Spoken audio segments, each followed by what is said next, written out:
Hello, welcome to the Trews. I'm Russell Brand. I'm the host of the Trews. On the Trews today, I'm with George Monbiot.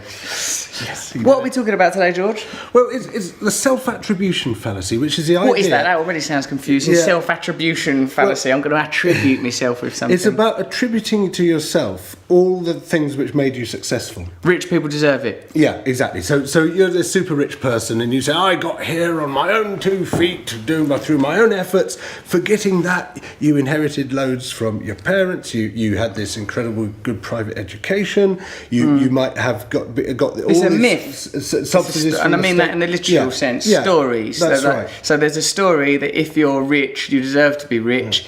And that story means that if you're not rich, you don't deserve to be rich, and that means that everything's the way that it should be, and nothing should change. But that's just a story; it's not real. Used to be the story was black people should be poor. Used to be the story gay people shouldn't be able to get married. But those stories changed. Let's have a look at a clip. We know that profit, wealth creation, tax cuts, enterprise, these are not dirty elitist words. They're not the problem. They really are the solution, because it's not government that creates jobs, it's businesses. It's businesses that get wages in people's pockets, food on their tables, hope for their families, and yes, success for our country. So that's David Cameron is espousing a popular modern myth there.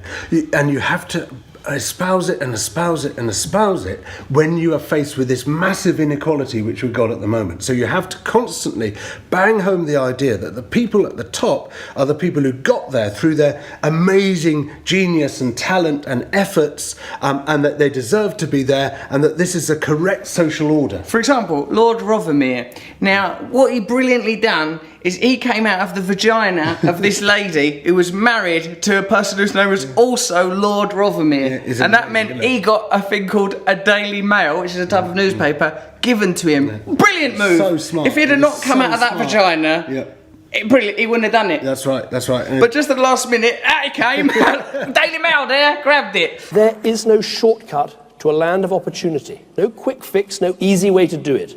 You build it business by business, school by school, person by person. Businesses was the first suggestion there from David Cameron. Well, the interesting thing now in business is that the people who get to the top, they elbow and fight their way up to the top, not through having any particular enterprise, but just they're often just really brutal people, get to the top, and then they can scoop vast amounts of the money that flow through that corporation would previously perhaps have gone to the workers. I watched something on Fox News where it was celebrating the ingenuity of Apple and Google and Amazon. They're creative companies. They don't have people who clock on at 9 in the morning and clock out at 5 o'clock in the afternoon. They've got people involved in the creative process all the way through, and they're brilliant, world-leading companies. But they never sort of mention that these things rely on state-funded resources like roads and state-educated people like people to get their work done. That everything is built, that there is an interconnectivity between such. Like, in a way, isn't it, George, it's the myth of the individual, that you are an individual, you're on your own, and what you achieve is down to you, and if you don't achieve stuff, that's your fault, and don't expect us to pick up the pieces. The classic exponent of this is the richest woman in the world, Gina Rinehart, this Australian woman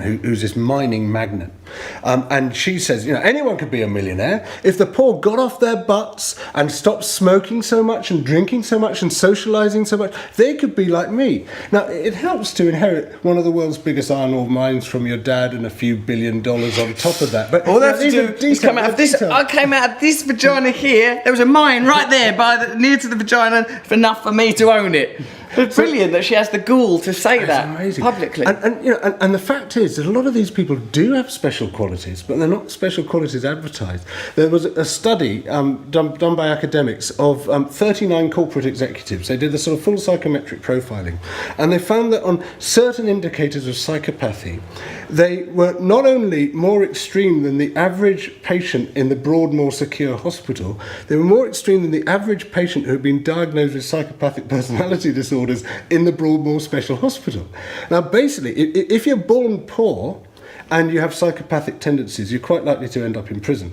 If you're born rich and have psychopathic tendencies, you go to business school. We've built a society that rewards psychopaths. We've built, and I've often thought that on an individual level, we're encouraged to be sort of selfish and greedy. So obviously the apotheosis of that is very successful psychos running our businesses, and ultimately our society is an echo of that madness. And the myth they put out is that they get there not through being psychos, but through hard work and enterprise. But if hard work Jack the Ripper. Yeah. I was prepared to go out there and track down vulnerable prostitutes. It was Margaret Thatcher who made the key observation about charity in her famous analysis. I like that Boris is jiggling some imaginary boobs that he possesses.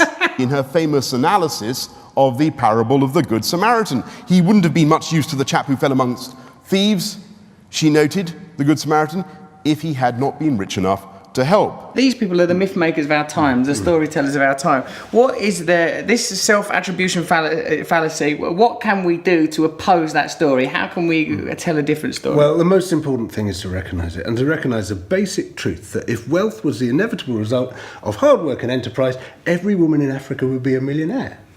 And instead, the millionaires are the people often who do absolutely nothing except sit there and scoop it. I don't believe that economic equality is possible. Indeed, some measure of inequality is essential for the spirit of envy and keeping up with the Joneses and so on.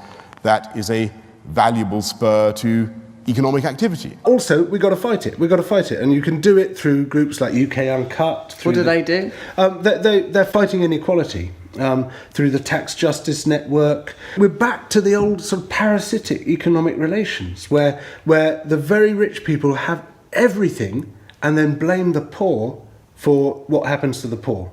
It's extraordinary how that story can be propagated. It makes me realise why information has to be so tightly controlled, because the story has no truth to it. It makes it's sort of built on the idea that there's an actual veracity to this that can't be challenged. Almost like it's bestowed by God, like America's idea of manifest destiny. We are manifesting the will of God here. You can't argue with it. But because the opposite is true, whenever there's an opposing voice, it is attacked quite violently. Yeah. And it keeps coming back. It comes back. I mean, this has been around for hundreds of years, this story.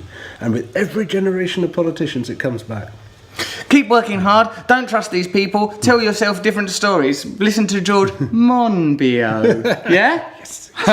True News. Subscribe here. Subscribe here.